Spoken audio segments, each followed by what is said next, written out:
Welcome to ShaheenSarani.com. We are doing curriculum framework today. My teaching profession and Magic career have kind of molded into one, and we're going to do kind of as a competitive player, branching out to do well in the tournament scene. A lot of you guys have reached a plateau. Myself, when I've reached a plateau, especially back in the day, and I really needed to focus on my game and see where I was going wrong, where I was coming up short on these opens and these PPTQs and PTQs and smaller tournaments. And I really wanted to see where I was going wrong and why I wasn't really winning. I mean, I was getting 4th and 5th, top 32, top 16, but we all want better than that. When you go to an open or a PTQ, you want to win. You want to get first place.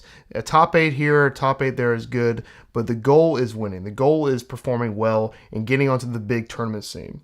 So using my teaching profession, I've come up with 10 essential skills that we need to work on. 10 skills that if you master each one of these, I guarantee your game will increase. A lot of you guys, when we get through these skills, you'll see them on the side of your screen. 1, 2, you got down pat. 3, 4, you're pretty good at. But 5, you really need to work on. So when we go through these 10 skills, I want you to listen carefully and make a note and jot down which one you know that you need to work on. And a lot of these, when you play, it's hard to realize your own mistakes a lot. It's hard to realize where you're going wrong. It's hard to realize what part you're weak in without actually sitting down and having a list like this in front of you and saying, oh, I really do need to mulligan better. I really need to sequence my lands better. So when we go through this list, you can really, envision yourself playing and find out where you're going wrong and what you need to do to fix it. So I created an introduction for this curriculum framework because when I had the one-on-one teaching, which I'm bringing back, and you'll see a link to sign up for one-on-one teaching with me, you, MTGO, and where I watch and make sure and kind of like bird your matches, and I'll take my own notes and then make suggestions, and we'll work on improving your skill from there. But this curriculum was created during that time period, and it's still good today. And I'm going to go through the introduction that I tell my students, and then I'm going to tell you guys now. This curriculum was developed to improve the skill and play of any individual in the game of Magic the Gathering. This was drafted with the intent of providing the framework for any player with basic skills or above, the means to win matches at the highest tournament levels. I created this with the archetype of control in mind to teach learners the craft that I've perfected. These guidelines and learning targets can be achieved using other archetypes, but control is really the one that I focused on when writing this curriculum framework. So when you play this, or when you go through this list of skills, control is where the focus was, but it does apply to mid-range and aggro as well, even combo. But let's talk about 1 through 10 through the eyes of a control player, and we'll see if we can branch out from there. All right, essential skill number 1. I will be able to effectively analyze hand strength, sequence early plays, and make correct mulligan decisions. Analyzing hand strength is more than just saying, oh, I got 2 lands, I got a couple early spells, let's keep it. Let's say your hand is Bloodstained Mire, Flooded Strand, Silumgar's Scorn, Dragonlord Ojutai, Dig Through Time, Uttered. To most people, this hand would be keepable. I would instantly mulligan this, and there's a few reasons why. You're dependent on the top of your deck from drawing land. Cards like Jace, Vren's Prodigy are cards that help you keep these land light hands, or Painful Truths, or a 3rd fetch land with 1 Dig Through Time. When you have these kind of options, you know you won't be at the mercy of the top of your deck when it comes to landfall. You have to play your lands. Control players have to survive the early game. So when you have a double Dig Through Time hand, you're already almost at a mulligan anyway, because the card costs 8 mana, effectively, especially when, turns 1 through 3 through 4, you're not going to have a robust graveyard to delve through. So analyzing hand strength is very important. And mulliganing now is so easy with the Scry rule. When the Scry rule first came out, I was like, oh, great, an advantage for aggro players and combo players, because they can keep these 1 land or 0 land super aggressive hands and then scry their way to victory. It actually helps everyone on an equal level playing field. Control players, they have to hit their land drops. Aggro players don't really. They can hit 2 or 3 and then keep going from there. But as long as we hit our land drops, we can beat almost any start from any deck. So the Scry rule is just great for everybody. It makes mulliganing a lot easier. A lot of players that, if I had a nickel for every time someone said, oh, I'll keep this hand, why not? Who cares? It's F&M. It's playtesting. It's MTGO. It's an 8-man. Who cares? If I had a nickel for every time, I'd be a wealthy man. I hear this all the time. And it's about making good habits. Having a good habit of mulliganing will transcend into big tournaments. If you are used to just keeping these loose hands, these hands with low lands, these hands that are weak, that have too high of an end game, that are weak when it comes to curve, then you're going to have a hard time breaking that habit. I don't care what tournament level you're at. A lot of people do, well, it worked that time. And when you do the it worked that time or results-based decision making, where you're like, I won with one land last time or two lands, that will negatively affect your game. So I want you to ignore the top of your library after you mulligan. It was a good decision. If you can look at the cards and say, well, I'm glad I did, or look at them and you would have got there, as long as it doesn't affect your future mulligan decision, then you can go along with that. But make sure you realize that it's going to be different every time, and you need a mulligan weak hands. Otherwise, you're going to lose in the long run. You might win 1 or 2 games by keeping the sketchy ones, but in the long run, the best players mulligan a lot, and there's a reason for that. Sequencing early plays is the second part of step 1.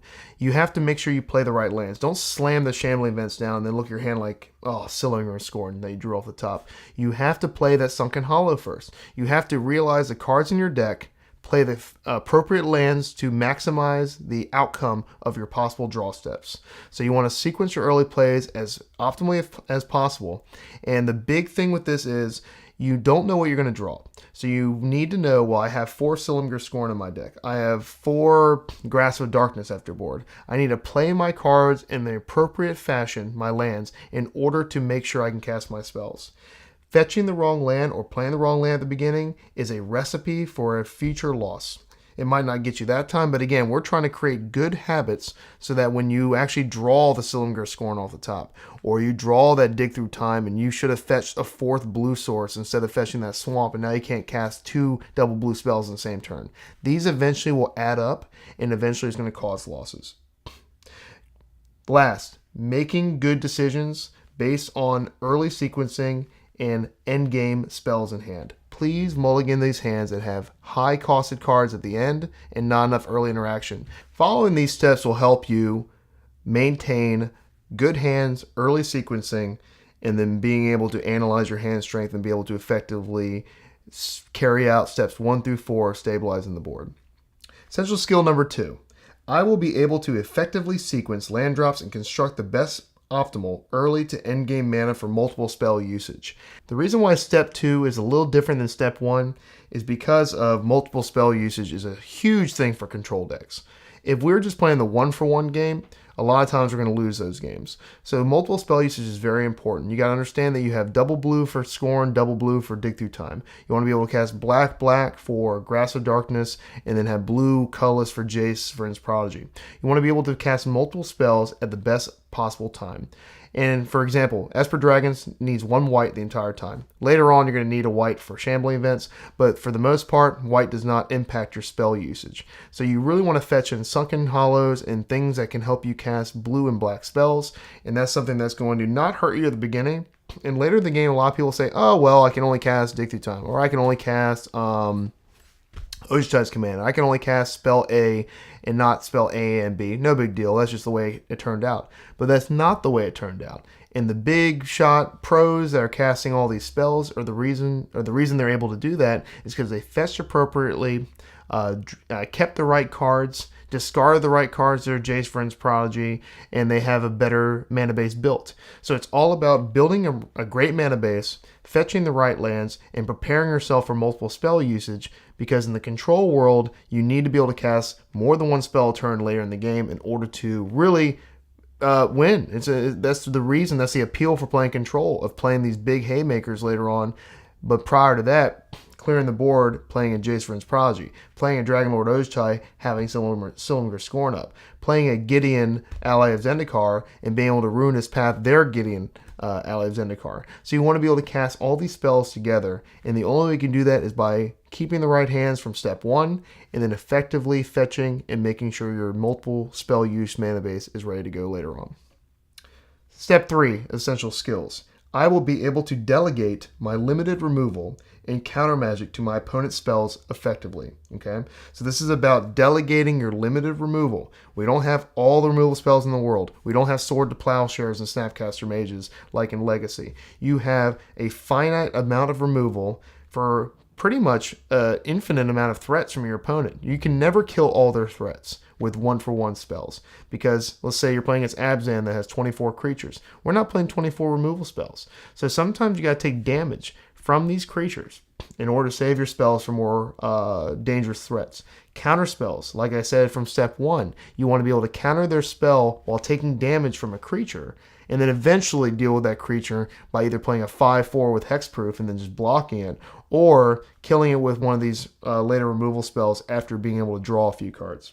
So step 3, you have limited removal, you have limited counter magic, and the first thing you want to do when you have blue open in Sillinger Scorn, or if you're in Modern and you have Mana Leak open, or if you're in Legacy and you have Force of Will, is to counter the first thing your opponent does, and that's not the right play. You need to effectively look back, relax, think about what they could have, think about what's more dangerous for you, think about what could negatively impact the board even worse, think about what cards beat you, and then decide whether to counter or not. I've had Force Spike in my hand when I played Old Extended, and my opponent played a two mana creature, and I had Force Spike. I let it resolve and took damage from it because I know there's a better effective spell that he could have played the next turn, and my shields would have been down. And I had no response to it. So you have to be able to look what they have and be able to analyze the board, analyze their deck, think back, what does Mono Red have? Why am I not going to counter this Titan Strength? Oh, because they have a Tarkus command, and that card will kill me next turn. So that is the biggest thing about control. That separates the boys and girls from the men and women, is being able to counter the right spells, kill the right creatures, and then take damage. Remember, your life total is a resource. It's a resource that other decks don't use. We use this. We can take damage all the way. 19 damage, and still win the game. Aggro decks throw their life away. Mid-range decks don't care. They have Siege Rhino, get it all back. But we can use it, go low, and then be able to come back. How many times have you played in a control deck against an aggro player who almost got you every time, right? They always almost get you. It's like, your deck's built to take damage, and they don't realize this, but we do. So make sure you kill the right creatures and don't just counter spells just because you have the mana and they are doing something. Step 4, essential skill. I will be able to decisively follow specific lines of play based on the matchup. Every matchup is different and requires a different game plan. So that means if you're playing against a Tarka Red, you have to realize it's about survival. It's about life total management. You don't want to take a lot of damage. If you're playing against Abzan, you could take a lot more damage. Who cares? If you're playing against Control, you could take all the damage. So it's about following specific lines of play based on the matchup. If you're playing against a Tarka Red, let's go back. You want to be able to block early on with Jace Vryn's Prodigy, make them use your Titan Strength, absorb as much damage as you can, because the only way you're going to win game 1 is by slamming a dragon into play, cruxing all these tokens away, and then somehow getting there from early pressure from Dragonlord Ojtai. Game 1 is a horrendous matchup, and you have to realize that against Tarka Red. So you have to follow a very, very specific line of play, because there's not many avenues of victory. You're not going to be able to 1-for-1 them. You're not going to be able to out-resource them, because eventually your life total is going to be low enough where they can get you with haste creatures and burn you out. So game 1, you have to follow specific lines of play and make sure you can try to stave off as much damage as you can to get out Dragonlord Ojtai or Sillinger or other creatures that can wipe the board for you, and then continue to apply damage and pressure. So it's all about matchups when you're playing Control. You're not going to do the same thing in every matchup. You're going to have Ruinous Path against a mid-range deck. You want to just fire that off right away. You want to be able to Grasp of Darkness their creatures early on, because you know their later creatures like Siege Rhino don't die to these removal spells. But it's different. So make sure you understand what you're playing against, so that way you can take the appropriate line of play based on the matchup. Sideboarding is a big deal with step 4, because when you sideboard, the game plan is all different. Because now, let's go back to a Tarka Red. You got a Ration Clerics. You got multiple Ojtai's command. You have Flaying Tendrils. You have all these spells. Now, the game plan is different. It's about removing their creatures while gaining life at the same time. And it becomes a lot more clear, because you don't have all these unnecessary spells game 1, like Painful Truce, which you can't even cast, or more expensive sweepers in Crux of Fate, or very, very expensive dragons in Dig Through Time. You're not going to be cluttered with all these spells. Now your deck curve goes all the way down to 2 or 3, and the game plan becomes much more simple. Following lines of play based on the matchup game 1 is very difficult, Game 2 and 3 much easier because your deck is now crafted to beat decks A, B, and C more specifically. Step 5, essential skills. I will be able to decisively adapt and alter lines of play based on the actions of my opponent. This is a skill, this is Magic the Gathering. You can't just play solitaire when playing control. If you're playing an aggro deck or combo deck, you just kind of, put your head down and just play your spells and then they'll be dead eventually. With control, you have to continuously watch what they're doing. It's just a chess game. If they do step this line, you have to alter your line of play.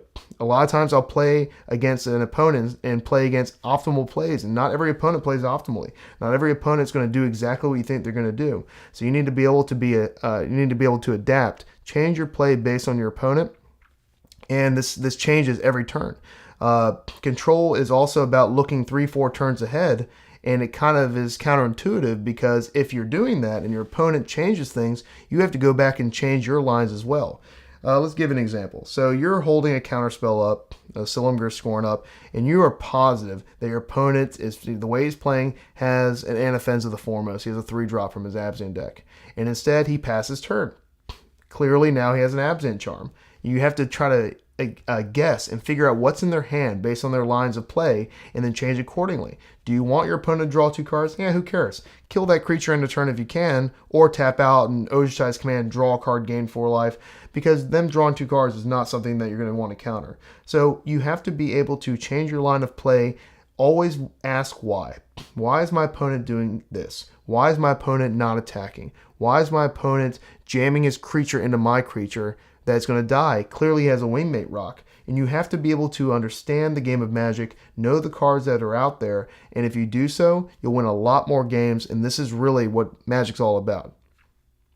Step 6. I will be able to predict my opponent's plays and interactions with my spells effectively. I will be able to predict. This is going back a little bit to step 5. You see how all these kind of overlap a little bit. Predicting opponent's play is a very difficult thing to do. But if you are predicting with 80% accuracy, you're playing against the mono green Eldrazi deck, and their goal is just to put lands in play and then put in a big fatty that does bad things to you when just cast. You're going to want to bring in your duresses. You're going to want to bring in your negates. You're going to counter all their land spells, counter all the things that ramp them, because their end game is going to get you. It's not, you can't out end game the Eldrazi decks. So you want to prevent them from getting there, play that dragon, and just start attacking. And a lot of times, there were schools of thought where before you would just counter the things they play, not the ramp. You can't do that anymore because now you have things that are uncounterable. The effects still go on the stack and still get you. So you have to change your lines of play and you have to predict what your opponent's going to do. In predicting what your opponent's going to do, you have to create your sideboard accordingly. My sideboards now have 3 infinite obliterations just to deal with a specific matchup because you know what they're going to do. I don't care if they're red green Eldrazi, mono green Eldrazi, heavy colorless creature art Eldrazi. They still have Ulamog in their deck. They still have Worldbreaker. You know what they're going to do. So predict what your opponent's going to do in your match and before your match. What are they going to do in their Abzan deck? Abzan right now is the new old and same hotness. It now just has a few more colors. For sometimes you play against Abzan blue decks, and you need to predict if they have a Sunken Hollow they fetch early. They might have a Stubborn Denial. You need to put them on cards as early as possible so you can play a strong end game and be able to beat them. Step 7, easily my favorite. I will be able to utilize my life total as a primary resource and win games doing so.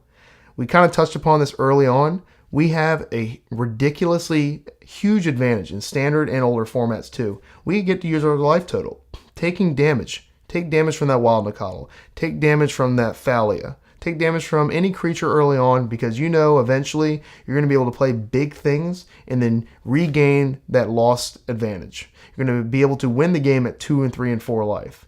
We are just we are in such an advantage by having a life total as a resource that other decks have to play all these early creatures to start knocking us down because they know if they go turn 1 go, turn 2 go, turn 3 go, regardless of format, if they're not adding creatures to damage us, our end game 99% of the time is going to be better than their end game. I use Eldrazi as an example of where that's not true, but that is definitely more of a fringe case. All the other decks do not want to play draw go with us. If every time I've been in a situation of draw go with Mardu, Abzan, Jeskai. I don't care what the color combination is and whatever format it is. When we're playing Draw Go, I'm grinning ear to ear, and I know that because of my life total of being a resource, you're going to need to put a ton of pressure on me in order to knock me off my plan of just playing lands and then playing powerful endgame spells. So life total is a resource. Take damage. Do not kill that 3/3 on turn 2 when you have Silumgar sworn up. Do not Sword to Plowshare that creature in Legacy when you have Counterspell up or you have a Snapcaster to get Counterspell back, because you need to take that damage, go back to the early steps of predicting what your opponent's going to do, and then when you have a free window at 8, 7, 6 life, whatever you're at, then kill it, because there's no big deal in taking damage. Step 8. I will be able to limit the amount of small play mistakes that lead to game losses. I put small in quotation marks because everybody's like, oh, well, I made a mistake there. I fetched that wrong land. I blocked incorrectly. I forgot to sack my land to go get a colorless creature after casting a 7-mana colorless spell. These small mistakes will cause game losses. You might not lose that time. You might not lose 3 times in, but the 4th time you'll lose. And what my main goal here is, there's no such thing as a small play mistake. All mistakes are big. All mistakes add up. You'll notice a habit. Like I said, form good mulligan habits. You'll notice you'll form bad play mistake habits where you continuously kind of fetch the wrong lands or take unnecessary damage or counter the wrong spells or kill the wrong creatures. My suggestion to you is just like a dream. You have a pad of paper in front of your bed right there. You have a pad of paper in front of your match of Magic. Write down after the match or even during the match when you notice you made a small mistake, and start creating a log of the mistakes you make so you realize a pattern. Everyone's got a pattern. Forever, I had mulliganing issues. I would just not mulligan. My friends and I would talk to them. I was like, man, I don't know why I just keep doing this. And it goes back to me playing casually. I'm like, I'll keep it. And then once I get to a tournament, I'm still keeping these bad hands. If you're still making these kind of small mistakes, record these small mistakes on a piece of paper and pad, and then we're going to create a pattern here, and then you can figure out how to correct these. When you go to ShaheenSorani.com, you'll see a link for one-on-one lessons, and that's what I'm going to do with you. So if you can do this on your own, more power to you, where you can kind of self-teach and figure out what you're doing wrong and then correct it. If not, I'll be happy to help you out, and we can have those one-on-one lessons and then work on that. Step 9. I will be able to recall mistakes made during a match, understand the correct line of play, and prevent reoccurrence of that mistake. If you found out your mistakes, that's step 1. Step 2, you need to understand the correct line, because you can't see a mistake if you don't know you made a mistake. So if you lose the game, go back 1 turn, 2 turns, 3 turns, 4 turns. Go to the beginning of the game and say, what did I do wrong? What could I have done to prevent this? Let's get rid of the mana screw excuse. Let's get rid of the mana flood excuse. If you're continuously, I know players, and you know players at home like this in your local game store, they've never lost a game of Magic in their entire lives. They've only lost to their lands of screw or too much, or just their opponent getting lucky.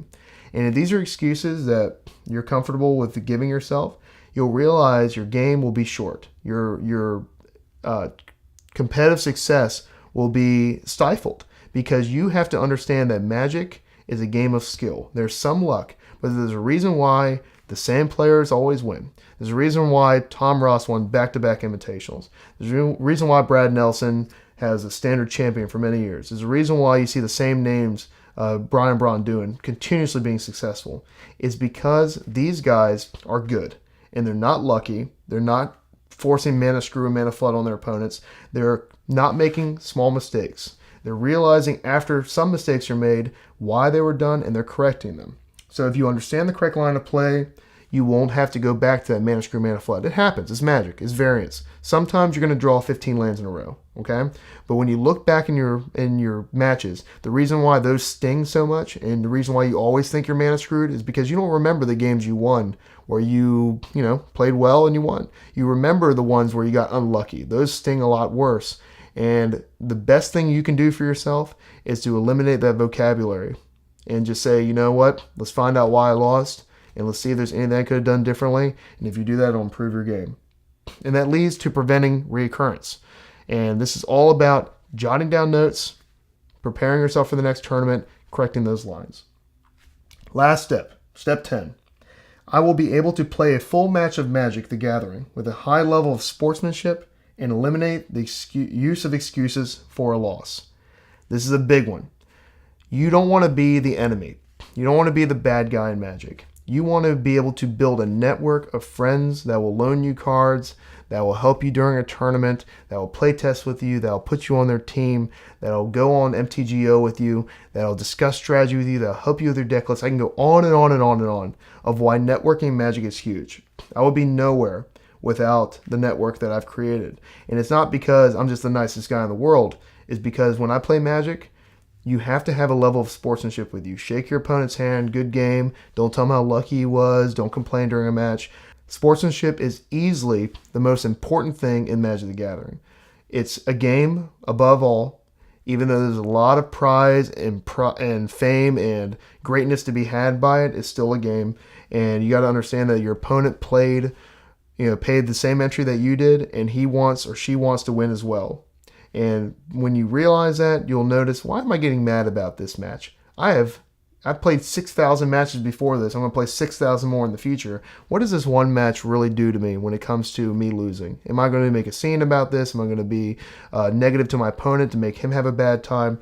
That's not the great thing to do. So make sure, high level of sportsmanship, it will pay off in the end. Pay great dividends then. Everyone's going to be rooting for you. And then when you're finally successful and you finally win that tournament, people are going to be like, that guy was great, and I'm glad I played that guy or girl. Okay? Those are the 10 steps of Magic. Those are my essential skills that I drafted. This curriculum will be available for you in PDF file on the website. You'll also notice it was on the screen on the right. When you go through these, make sure you are accurately determining which one of these you need the most help in. Because again, many of you guys have 8 of them down packed. And that number 9, that one thing you're doing wrong, is the difference between getting 6 at a PPTQ or winning that PPTQ and being able to play in the regional tournament. So following these and figuring out which one you're weakest in is going to really help your game. It's going to make you get to that next level.